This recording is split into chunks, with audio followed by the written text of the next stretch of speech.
C'est devenu une tradition entre le gouvernement de Burkina Faso et ses partenaires techniques et financiers de procéder à la revue des grands projets et programmes.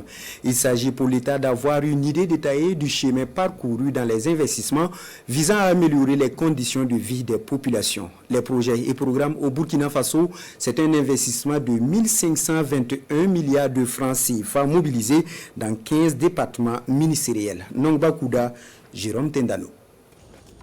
L'amélioration des conditions de vie des populations, une priorité pour le gouvernement burkinabé qui déroule une série de projets structurants. Plus de 200 milliards de francs CFA investis au premier semestre de 2024. 32 grands projets sont ici inspectés par les départements ministériels et les partenaires techniques et financiers. Les grands projets et programmes qui sont réunis ici sont au nombre de 32. Qui ont été donc triés sur le volet au regard donc, de leur importance.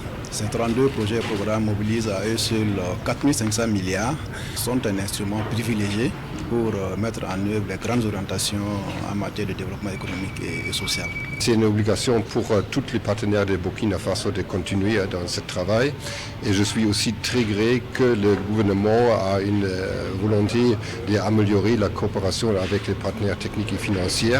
Nous avons ce dialogue comme aujourd'hui où nous pouvons discuter comment nous, les partenaires, peuvent améliorer notre contribution et aussi faire l'exécution des projets plus efficace. Outre le défi sécuritaire, la délivrance des avis de non-objection est également identifiée comme l'un des goulots d'étranglement dans le processus de maturation des projets. Il est pertinent parce que nous sommes dans une dynamique avec l'orientation de son Excellence Monsieur le Premier ministre de trouver une solution par rapport à ces avis de non-objection. Nous avons eu des discussions techniques avec eux pour arrêter de façon consensuelle comment on pourrait travailler pour que les avis de non-objection ne constituent pas des facteurs bloquants dans la mise en œuvre des projets.